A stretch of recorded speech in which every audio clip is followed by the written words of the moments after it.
پرو رسلینگ یا همون کشتی کج واسه کسایی که متال گوش میدن، واسه خیلیاشون حداقل یه جایگاه ویژه‌ای و خاصی میتونه داشته باشه. سر تم ورود کشتیگیرا، تم خود پیپر ویوهایی که توی WWE ما داشتیم و میدیدیم، سر کلیپایی که اصلا درست میشد از این ورزش و کلی چیزای دیگه. و تو این ویدیو میخوایم بریم سراغ این که ببینیم خود سوپر استارا چه بندایی فیوریت بنداشونه. یه سری از سوپر استارا هستن که خود من به شخصه میدونم متال هدن و خیلی به روز حالا یه سریاشون گوش میدن و یه سریام خیلی واسه مبهمه که اصلا متال گوش میدن یا نه، صرفا حالا تم ورودشون توی این ژانر خلاصه میشه و اینجور چیزا. اول میخوایم بریم توی چنل رسل دیتا و اونجا یه ویدیو خیلی کلی ببینیم از اینکه سوپر استارا کدوم بندا فیوریتشونه، بعد بریم سراغ متال اینجکشن و تو 2 سال مختلف 2016 و 2017 که واسه بازی کشتی کج WWE 2K16 و 17 خبرنگارشون میره اونجا با خود کشتیگیرا مصاحبه میکنه و اونجا ازشون سوال میکنه که کدوم بندا رو گوش میدید. اونجا حالا خیلی مفصلانه تر راجع به سلیقه‌شون صحبت کردن. اینجا خیلی دیتاهای خیلی کلی داریم و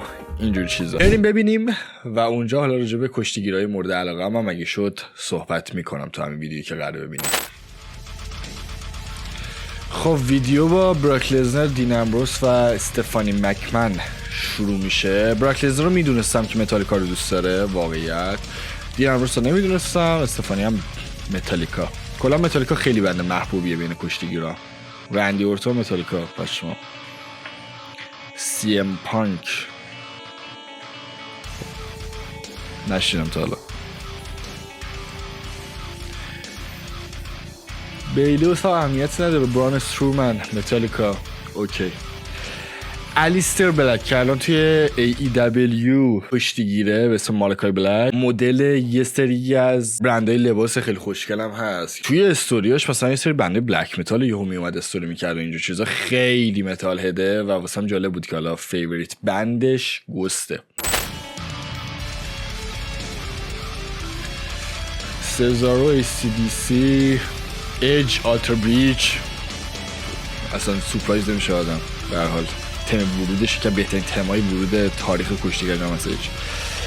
بکی لینچ، پنترا، بری وایت، اوینج سیونفولد. اینو نمیدونستم، چه باحال. بری وایت کلا این که کشتیگری محبوب منه. دفین، اون کاراکتر دفینی که اصلا درست کرده بودم بعد سالها بالاخره یه کاراکتری بود که من خودم دوست داشتم و متاسفانه کاراکتر رو زودتر WWE خراب کرد. بعدش هم که بری وایت مرد.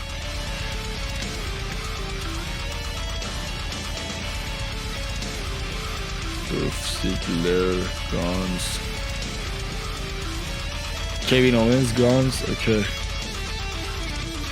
ناکامورا، کوین، گولدبرگ، دیسترب. اینم میدونستم، نمیدونم یه عکسی دیده بودم این دوتا کنار هم.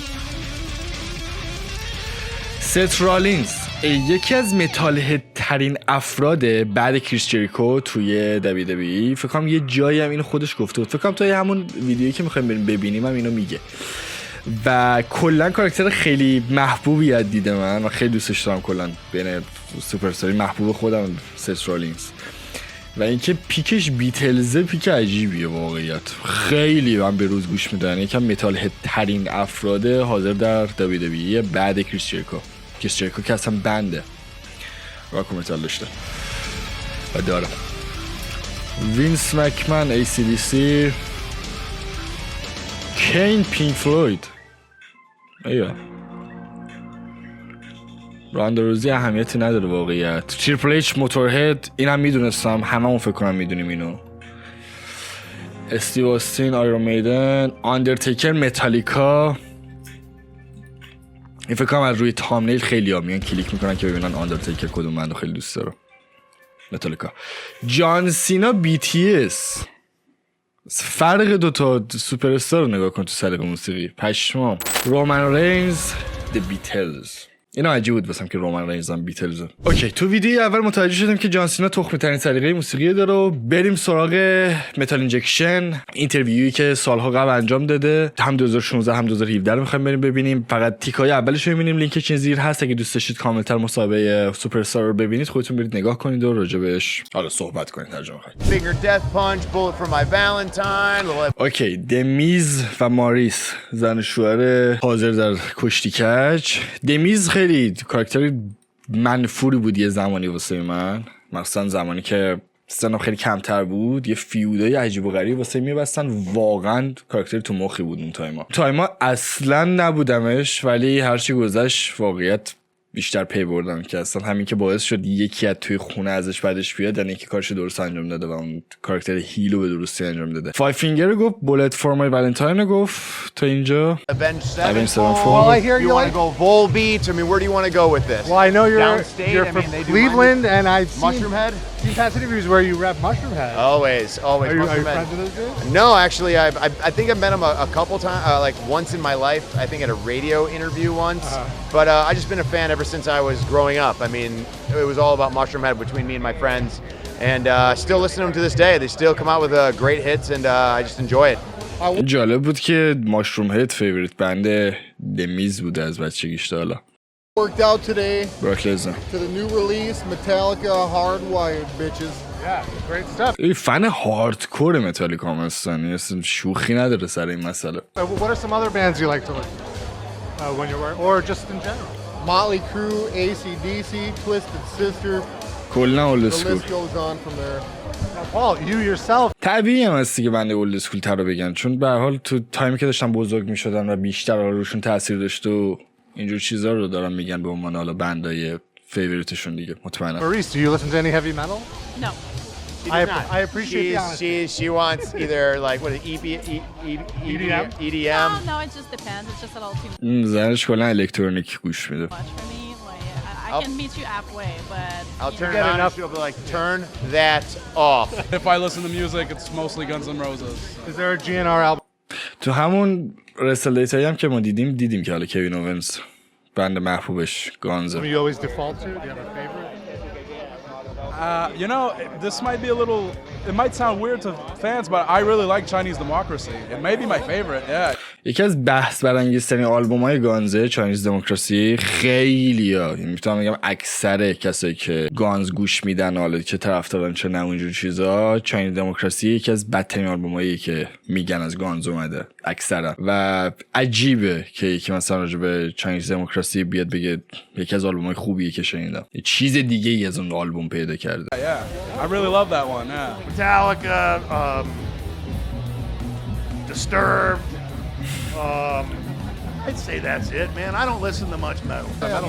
Metal, rock, and classic. So it depends on situation. Yeah. Yeah. What are some of your favorite bands? Obviously, I know you like Queen. You're a big Queen fan. Yeah, Queen over, Michael Jackson over. Now, How do you feel about baby metal? Are you? baby metal. So I went to UK. سوال باحالی ازش پرسید راجع به بیبی متال. نمیدونستم حالا دقیقاً ناکامورا ژاپنی یا کره یا هر جای دیگه ژاپنیه که ازش حالا بیبی متال پرسیده. Festival. Yeah. I wanted to meet Nightwish. Oh, Nightwish. Yeah, of course. Yeah. We used to listen to it at the نایت ویش قابل پیش بینی بود. به این تم ورودی که مثلا تو ریسل منیا ناکامورا داشت، که بهترین چیزایی که اصلا میتونید ببینید. یعنی نمیدونم ریسل منیا چندم بود، من خودم تو یوتیوب دبلیو دیدم، ولی یه اینترست مثلا یه تم ورود خدا با یه ارکسترای خدا، یه گیتاریست خدا، اصلا همه چی عالی بود و قابل پیش بینی بود که حالا یه بند سیمفونیک متال هم بگه.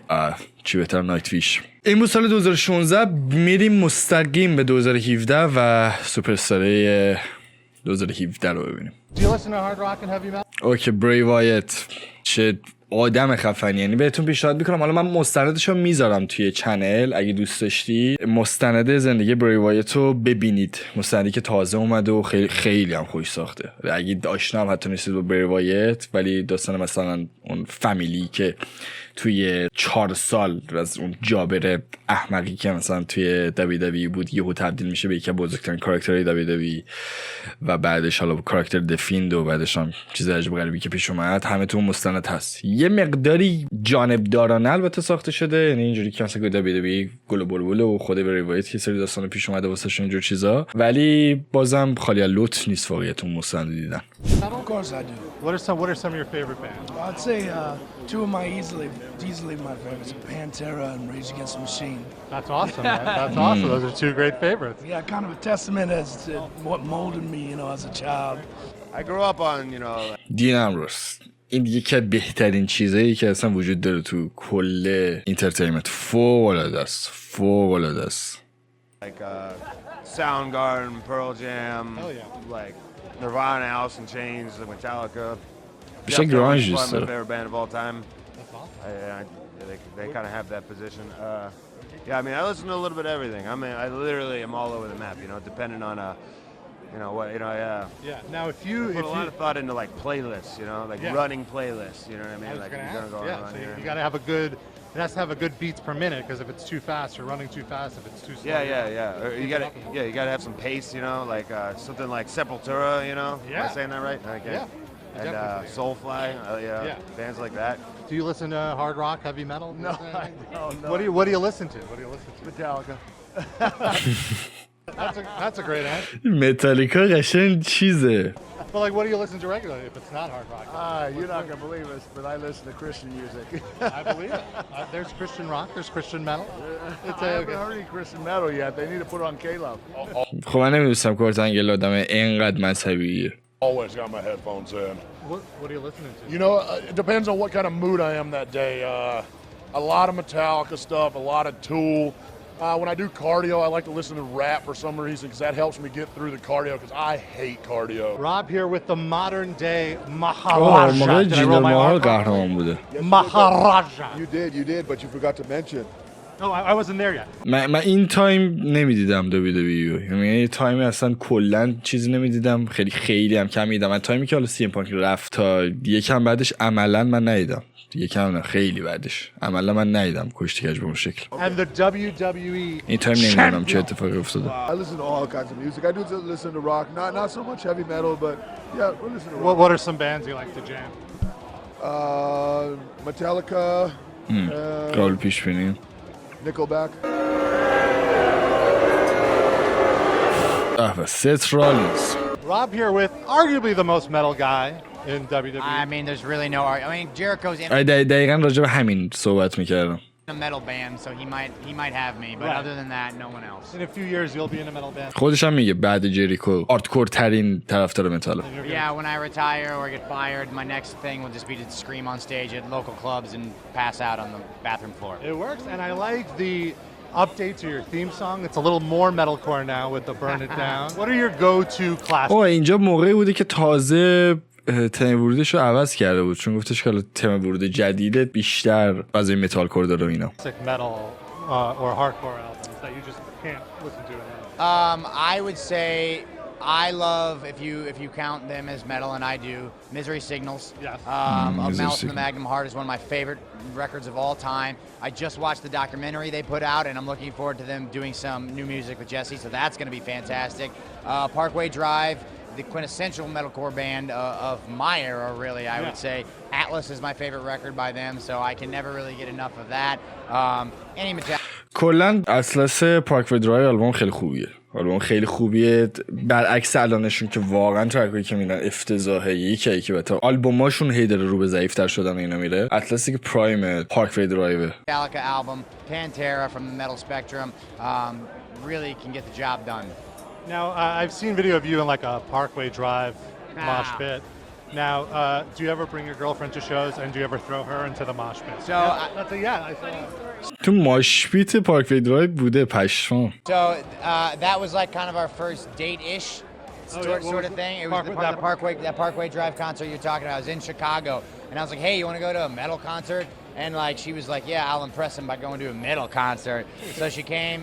Luckily we sat up in the balcony, but that was the first time I'd been in like a mosh pit in literally a decade because I'm so afraid to get hurt. But I was overwhelmed by the spirit of the music, and I went down. خوبه که خودش اشاره کرد که میترسید از اینکه ضربه چیزی بخوره، چون عملا شغلشونه دیگه. یعنی تو ماشویت یه حیوان پیدا شه که بد بزنتش مسئولیت‌های عجیب و غریب میتونه واسش داشته باشه. مسیر زندگی اینا عوض میشه با این مسئولیت. Down there and got down. Was it your first metal show, or have you been? It was my first time. What was the experience like for you? It was wild, but I liked it. It was good. Will you accompany him to further metal shows? Of course. Liar. So, like, if you can get any metal musician to join the Wyatt family, who would fit right in? ها اینو احتمالاً اگه طرفدار WWE نباشید توی این 10 سال اخیر حداقل نمیدونید داستان چیه و چرا داره همچین سوالی میکنه. بروایت توی استوری لاینش تو WWE یه فرقه عملا واسه خودش درست کرده بود به اسم وایت فامیلی و سوال باحالی پرسید که کدوم موزیسین رو دوست داری مثلا توی وایت فامیلی بیاری. I don't know that man. That's a tough question. You know, Dimebag's gone, but if Dimebag Darrell was available, he'd be perfect fit. I agree with you completely. Dimebag is totally away. Who's the singer from Slipknot? Corey Taylor. Yeah, that guy, man. He has like huge traps and big neck, so probably Corey Taylor. I want to کوری تیلر ری میستریو میشه عملا بیاد توی کشتی کج اینقدر کلا قدش. win. So this is not necessarily musically based, but I would say either Henry Rollins is pretty jacked, but probably that bassist from Metallica.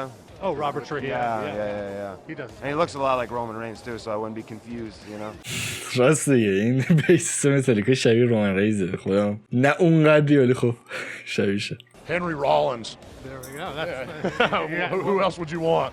بازم اشاره کنم که ویدیوی کامل توی دیسکریپشن هست و دوست داشتید میتونید برید اونجا ببینید. خیلی واسم جالب بود کلا و فکر کنم خیلیاتون هم بود که نمیدونستید که ست رالینز انقدر متال هده و انقدر به موسیقی متال علاقه‌منده، ولی میشد اینو دید کاملا، چه تم ورودش، از رفتارهایی که داره، چه از مسابقه‌ای که حالا جای مختلف کرده و اینجور چیزا. کلا خیلی شخصیت باحالی داره، شخصیت بانمک خیلی باحالی داره. یعنی پیشنهاد میکنم اگه مثلا واسه تو سرگرم کننده است که بدون دی سوپر استار چه ویدیو گیم بازی میکنه چه چیزای دیگه چجوری رفتار میکنه، ست رالینز و دمیز و مخصوصا این دوتا رو دنبال کنید. خارج از چارچوب WWE شون آدمای بسیار سرگرم کننده این. جالب واسم که بدونم اصلا چند درصد بچه‌ها کلا با WWE اوکی ان، هنوز میبینن یا قبلا میدیدن و جدا از اون سوپر استار مورد علاقه شون کیه و جدا از همه اینا تم ورود مورد علاقه شون کدومه. من تم ورود مورد علاقه‌ام تا یه زمان خیلی زیادی واسه کین بود، فینگر 11، اون ترک عجیب و غریبی که اصلا واسه کین اولد اسکول ماسکت خفنی که میزده اون موقع ساخته بودن، اونو خیلی من دوست دارم. بعدش